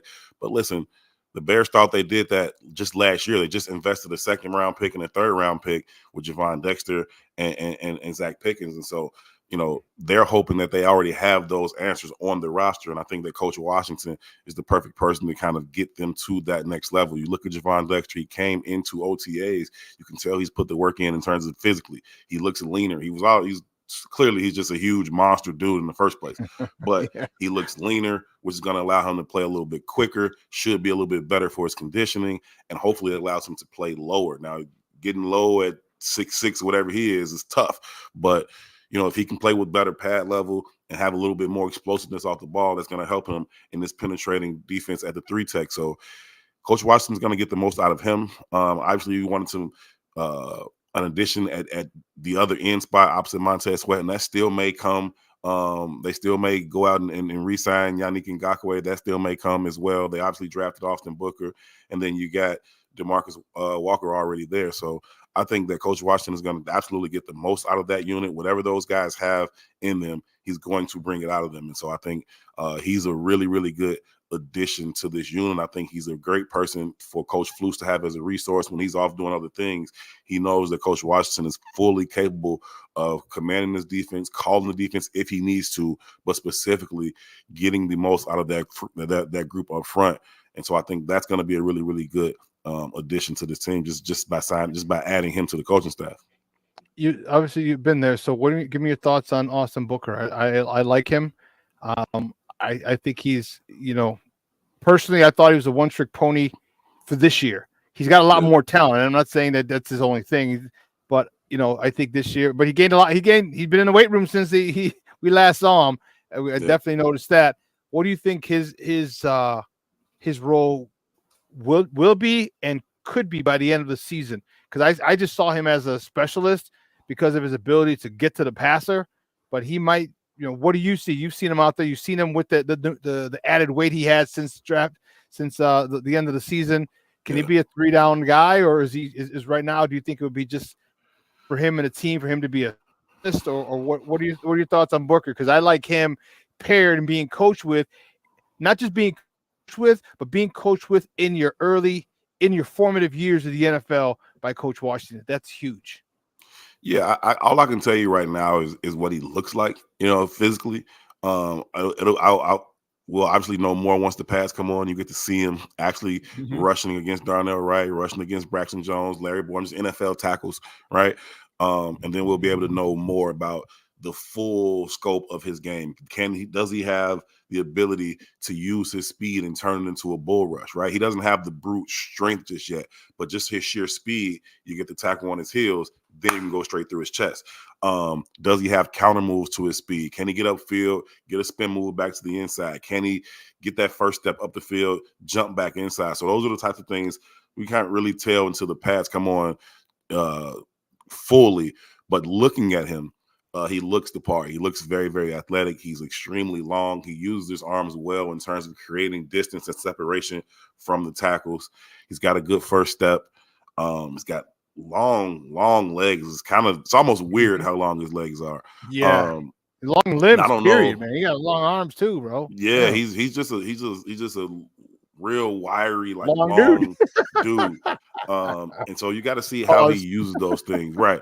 You got to see how he uses those things in terms of leverage and pad level and those types of things. But I think he's a guy who can come in and should be able to help them. I don't view him as a 3-down in, not right now, but they don't need him to be, right? You got DeMarcus Walker that plays the run really well. So he's going to be your first, second down guy opposite Montez Sweat. But then on third down, when DeMarcus Walker kicks in and you take Billings off the field, now you can bring in Austin Booker, and can he have some production? Can he take advantage of the one-on-ones that he should be seeing? Because you expect Montez Sweat obviously going to command his double team. Hopefully Gervon Dexter is still getting in there and creating some pressure from the inside. And so it should leave him out on the island one-on-one a lot of times against those tackles. And can he use his natural ability? And then can he be coached up, like you said, by Coach Washington to get some counter moves, some technique things, some hand placement, those types of little details that make the difference at this level. If he can do those things, then he could be a guy that comes in and helps them on third down. And he could be a guy that finds himself with half a dozen sacks or so, given the opportunities. Now, again, that'll depend on, what it looks like not only when the pads come on, but also if they do bring in a guy like Yannick Ngakoue, because then that's going to limit, some of his opportunities. But then you talk about having like a NASCAR package, and do they kick, Yannick inside, or can they kick Montez inside and have Yannick and Booker on the edge? Those types of things. So if they do bring in Yannick, that'll give them a lot of different options to kind of move guys up and down that defensive line. But I think you got to like what you have in terms of the prospect. Now, he has to be molded in terms of Booker, but you got to like at least that lump of clay that you have with him. He's got a lot of traits that you can work with. Again, guys, we're joined by Herb Howard, who covers the Bears for the Bigs Media, talking Bears football here on Shawn and Maya in the morning on Sports Zone Chicago. Coach Eberflus, how soon, and I think I asked you this before, as this defense gets more and more comfortable playing with each other in OTAs, and how soon do you think at all that he's going to give it up the play calling and kind of be the CEO? I for some reason with Coach Washington, because he's a phenomenal resource, former defensive coordinator, so it's not like he can't do it. He's done it already, Or do you think he's going to keep it like this is his baby and he still wants to hold it through the rest of the year? Because what are your thoughts on him just finally giving up play calling, at some point mid to toward the end, later part of this season on the defense? Yeah, I don't really foresee that, and I don't really want him to. I think Flus did a phenomenal job when he took over as play caller of this defense. I thought the defense was playing backwards in the first half of the season. I thought they weren't really utilizing their strengths, being the back end, and then sending extra pressure to help the front four. They were trying to let those guys get there on their own and dropping as many people in the coverage as possible when the back end wasn't the group that needed help. It was the front. So they needed to start sending TJ Edwards and sending Kyler Gordon and sending Jaquan Brisker. And you start to see Flus do those things with great timing. I thought he called the defense really, really well. So I don't foresee him handing that over. I do think that he will use Coach Washington as a great resource. I think he'll lean on him. I think there will certainly be times when Flus wants to give his attention to something else, and he'll say, hey, you call this series, I got to go talk to this guy, or I got to deal with this, or I got to find out what Shane Waldron is doing or what he's thinking or whatever it may be. I do think it's great to have Coach Washington there. I think he trusts him. I think he knows he has the experience to get the job done, and I think they see the game very similarly in terms of what they want to do with this system. So I think it's great that he's there, but I don't think that Flus is going to hand over the play calling anytime soon, unless something happens where it's just not working out or whatever. But I think that Flus did a really good job at calling the defense last year, and I don't foresee him handing that over too soon. You can't touch my baby. That's my baby. Hey, I ain't mad at him. Let's look at this. The first half of the schedule I talked about earlier is a lot easier than the second part of it. All right, week 10, first 9 weeks are a lot more forgiving, let's put it that way, than the second half. Man, you got the division champs, the Lions twice, which we handled well, but now you're in the second year of you got OG Ben Johnson as the offensive coordinator. I thought he was going to be gone. I was praying he was gone. You saw Justin Jefferson just got a $750 trillion contract in Minnesota. You got the Niners. All right, that's a lot more daunting than the first half. Let's look at the first half. You have Tennessee, Houston. Give me your thoughts on what do you see just from this alone. What would be an okay record? What's the best record you see the Bears could have in their first 9 games, and what would be the minimum? Sure. That all right. Well, let's go. Throw it back up there if you will. We can go through it. I mean, they should beat Tennessee at home. They should start 1-0. And this is the best case scenario now, right? Okay. And then I'll give you worst case scenario. But best case scenario, they beat Tennessee at home. They can go to Houston and win that game. I don't know that I'm going to pick them to, but they certainly could. So best case scenario, they can go out there and win that game. They should beat the Colts. They get the Rams at home, Panthers. They could win. They should win all those games, like for real, right? Yeah. The only game I have legitimate concern about is the Houston Texans game. And so even in the worst case scenario, I don't see them losing more than 2 of those first 8 games, first 9 games going all the way to New England. So I think they have a really good chance at being 7-2, 8-1. If they're less than 7-2, certainly if they're less than 6-3, and you talk about maybe they lose to Houston or maybe the Colts get them. I don't know. I'm having a hard time finding 3 losses in those first 9 games. And so if they get, 6-3 or less, that's really, really tough, because now you're talking about getting into that second half of the season where you got the entire division schedule, right? The entire division schedule's there. You got the Niners in there. Seahawks going to Lambeau again week 18, which I am sick of them doing that. I'm tired of them putting that Lambeau game week 18. Like, I don't want to go to Green Bay January 5th. It's gonna be cold and it might be snowing. I don't want to drive up there. I don't want that. Stop doing that. Stop putting that game that late in the season. It's not cool. I know they would like to put the division games, on the back end, so they have all this intrigue as the playoffs come closer. But I'm sick of that. But no, man, that front nine, as you look at it, it's really hard to see them losing more than a game or two in those first 9 games. And so, they should have a pretty good position, coming out of those first 9 games before they welcome, Green Bay to Soldier Field in November 17th. So they got a chance, man. They got a chance to get out to a really good start. And if they take advantage and they're sitting there and they're 8-1, coming out of their first 9 games, then you go, to those last 8 and you got a chance to really make some noise if you can win those division games. They outplayed Detroit twice last year, right? We know they only won once and they collapsed on the other one, but they outplayed them twice last year. They went to Minnesota and beat them at their crib. So this is a team that should position themselves pretty well after those first 9, and then you find out what they're really made of on the back 8. Bro, I'm telling you, that is crazy. You literally said exactly what I said. I am trying very hard to find a third loss in there in that first 9. And I look at it and I'll give the Texans, okay, maybe. All right. Yeah. Indy, maybe. All right. We don't know how good Richardson's going to be. He got a redshirt year because he was hurt. Is he going to come out after looking at the game from a different perspective all year? And, is that going to help him? Is that going to catapult him? Or the Rams? Like, one of those 2 teams are the other loss that I would give them. Other than that, it's hard to find it. It's really difficult for me. And I'm like, I think the only other one that would be difficult or possible would be the London game, just because of the travel. Jacksonville's always there, even though they want to, they want to fondle flight attendants, whatever they like doing over there in Jacksonville. But, I can't. You said it. I said that a couple times. Like, I can't find. I'm struggling to find a third loss. You go into week 10. All right, 7-2. 7-2. The confidence level of this offense is going to be through the roof. The confidence level in this defense, because of the offense, is going to be through the roof. And the that buzz really in the city. It's going to be, us 7-2 going, taking, welcoming Green Bay to our house. The buzz in the city would be crazy. Man, that would be, so from our lips to God's ears, because I'll take 7-2 in that first, but I honestly see 8-1 or in a long stretch. I just don't want to be too much of a homer.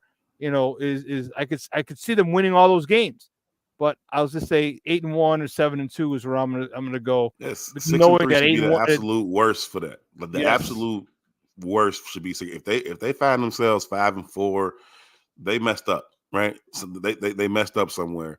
But if they're healthy, 7-2 is realistic, and 8-1 is on the table for them. Yeah, and that would be, man, this town will be going nutso. This town will be going freaking insane if they're 8-1. For real. So, hey, Herb, great stuff as always, man. I really appreciate it. Derek Carter says 7-2 as well. Let's go. I'm more than comfortable with 7-2. I am ecstatic with 7-2 because we'll be vying for the division title at that particular point.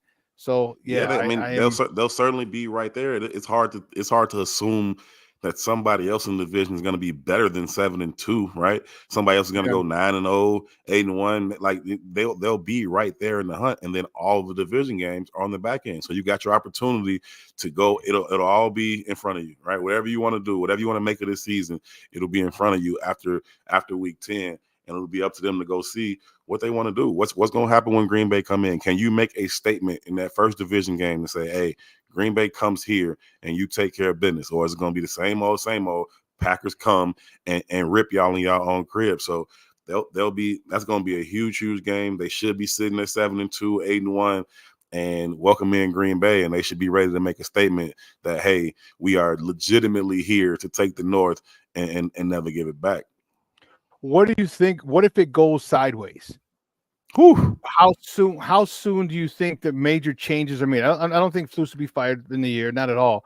But I'm saying if they lose, let's put this back up there. If they lose, all right, you for some reason you lose to the Texans, lose to Tennessee and the Texans, and now you're 0-2 on the road in Indy. Bad business. Bad business. And then you're looking at Indy and LA, and because all of a sudden at that point LA looks a lot more daunting if you're 0-2 than if you're 2-0 or 2-1. How do you think this situation how do you think the fan base and the media are going to deal with a 0-2 or 1-2 start? How do you think the coaches are going to deal with an 0-2 or 1-2 start? If that's a big if, it goes that way. No, listen. I know we expect it to go the other way, but it's a legitimate possibility that the Titans come in here and play a tough, hard-nosed football game against a rookie quarterback, make enough plays, and steal one from you. They're not coming here and beating on them. They're not going to come in here and run away, but they could come here and steal that game, and then you 0-1 and you go in Houston Texans, and you're going to be the underdog down there, right? And you don't come back with a win. Now you're sitting there 0-2 on your way to Indy, and this thing could go sideways quickly, right? Now you're sitting there maybe 1-2 or you 0-3, and then you got the Rams coming here. It could get bad. I mean, they started 0-4 last year before they got themselves together. But if it starts that way this year, listen, the fans are going to be relentless in terms of calling for people's jobs, and the boos are going to be loud, and all that's going to be happening. I like you don't think that they'll fire Flus middle of the season, but I think all of the calls will be out there. It'll be in the newspapers. It'll be on the radio. It'll be, on all the shows on the internet. So I think that pressure could get really, really loud. It is critical for them to get out to a good start, because if they don't, the back half they had last year where they went on that stretch, that ain't happening this year, right? We just saw that. We see the back end of that schedule. So if you come out of that first 9 and you 4-5 or something like that, you can cancel it. It's over with. You can cancel Christmas. They're done. And then he's definitely going to get fired at the end of the season. So they have, and then it'll be a repeat of the last 2 quarterbacks we had. Yep. They have to get out to a good start. They have to win that first game. Most importantly, they got to beat Tennessee when Tennessee gets off that bus here. They got to beat them, because going to Houston and beating that team, that ain't no easy task. They got a good defense. They made some huge signings in the offseason. We know they got a really good quarterback. So that's not going to be no easy task to go down there and beat them, man. What DeMeco Ryans has going on right now, he's building a real program. They're going to be contenders for a while. So that's not. Was that Odell Beckham signed there? Did he go there? Did they sign him? I don't know. I know they signed Danielle Hunter, and you know what I mean? Like Danielle Hunter, that's right. That's right. He's from down there. He's not too far from there. They got a legit team that they building down there. So I don't think the Bears are going to be favored in that game. Danielle Hunter and Will Anderson? Yeah, it's a problem. I just thought about that. Damn. That is a problem for both of your young tackles and your rookie quarterback. So, that's going to be a tough challenge for them to go down there and get that win. Now, if they do, they're going to be sitting pretty and riding high at 2-0. But if they lose that game to Tennessee and then you go down there and you're not favored to win that game and you're staring at 0-2, that's a much different feeling than 2-0 or even 1-1. So they have to get that first one. And if they don't, this thing could go sideways really, really quickly. And then the calls for his job are going to get extremely, extremely loud.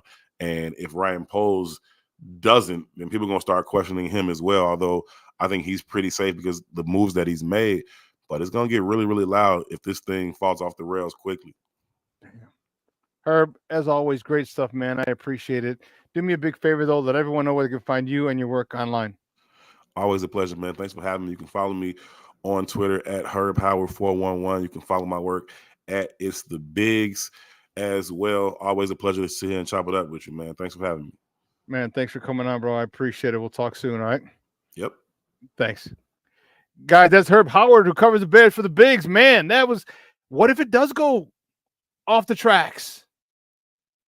What if it does? I mean, what if there's a late fumble or a pick You know, everyone's so quick. Well, Caleb never threw an interception on 3rd or 4th down. Well, what if he does? He starts his NFL career and throws a pick on 4th down. They go down and kick a field goal and win. And then you go to Houston. Fan base is going to be a little frustrated. You go to Houston. 0-2.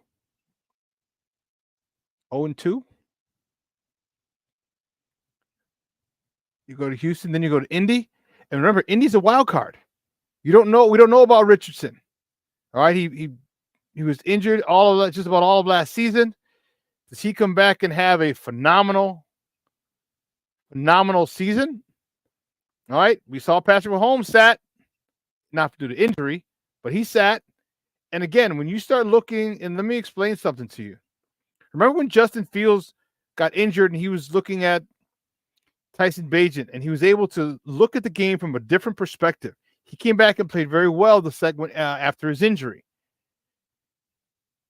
When you have a whole season like Anthony Richardson did, to watch yourself on tape, all right, your first couple games, then to watch another quarterback on tape, break it down, figure out, see what you think you would have done. Okay, I would call this. I would have called this. You look at it differently. Here's where the mental part of the game is so profound. Okay, here's where it's so profound. How does Richardson come out? And as a couple games under his belt, might be a little has some confidence in there. You know, Alec Pierce might be. You know, Pitts. Those jokers might feel a little. You know, have a little more confidence than when they start the season. Who knows? I hope it. Believe you me, I hope it does not go that way. But it is a very, very, very legitimate possibility. Legitimate. If you start 0-3 and you're welcoming LA, that LA game looks huge. And if you start 0-4 again, after all the offseason moves you made, after all the hype, all the this, all of that. Whew. Man, that is going to be, man. Now I hear you, Derek. I don't want to say it, but we got to keep it a buck. We got to keep it a buck. All right. And I believe you me, I feel Coach Eberflus knows it and feels it as well. They've got to come out and win that game against Tennessee. They have to. Have to win that game against Tennessee. They have to. Just the aesthetics alone. You get all these acquisitions, these draft picks, quarterback, the offensive coordinator, defensive coordinator / D-line coach, and you lose game 1 at home. Big one. Big, big, big game. Stop jinxing them. I just said it's a possibility. Oh, man, Nomad in the house. Good morning, Papa. Thank you for tuning in. I appreciate it. Man. It does. And DC, that might be the reason we win. As a matter of fact, that is the reason I am praying our defense is able to give us a TD or set up a TD 30 yards, get the ball 30 yards away from pay dirt for our quarterback and our offense. I hope they're able to do that. All right, I hope that. And that's what we're planning on. We're planning on short fields. No pun intended. For Caleb. All right, with the punter, field position. I didn't even get to talk to you about the punter. Field position. All right, getting short fields for Caleb is going to be paramount. Because what's going to happen is I shouldn't say that. As a defense, you do not want to continue to give offenses starting position inside plus territory. You don't want to do that because at some point it will bite you. It will come back and bite you. So we'll see. Alfred says, I think the Bears are going to catch a blessing when cuts start happening with other teams. I hope so.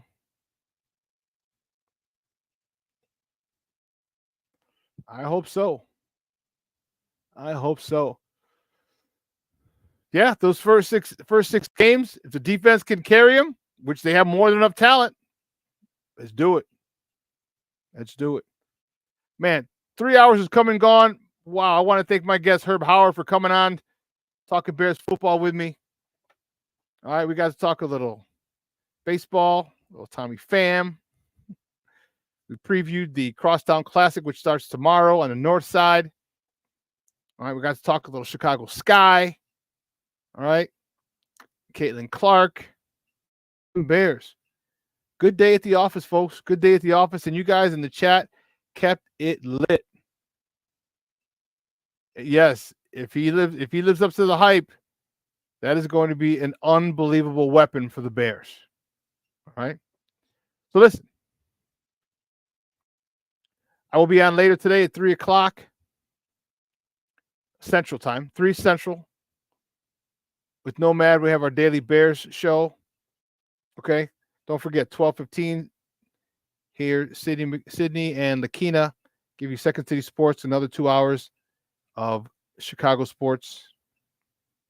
All right, and then I'll be back on at 3:00 with Nomad talking Bears. I'm fired up. I'm excited. I'm looking forward to it. Had a good weekend. And yeah, the weather in the Chi will be warm today. I like it. I like it a lot. What's the weather? What's the weather today? Let me see. The weather today is supposed to be, oh, snap, high of 83. Yes, sir, Bob. Beautiful day in the. All right, folks. For everyone here at Sports Zone Chicago, Elliot Baez, our executive producer, Clarence Counsel, our social media guy, my co-host at Abstention Maya Kai. I'm your boy, the SuperBack, Shawn Sierra. Tell the warden we said hi and bear down. I'm going to get her now. Going to get her at her CrossFit. Going to get her there now. All right, guys, I'll see you at 3:00 Central. All right. Make sure that you enjoy the rest of your day in the next couple hours until then. And like I said, tell your loved ones you love them. All right, let them know. Don't ever let that be. Don't ever let them worry about that. Let them always be sure that they know you love them and that you care about them. All right. So for everyone here at Sports Zone Chicago, I'm your boy, the SuperBack, Shawn Sierra. I will replay this tonight at 6:00. All righty, folks. Your boy, the SuperBack. I am out.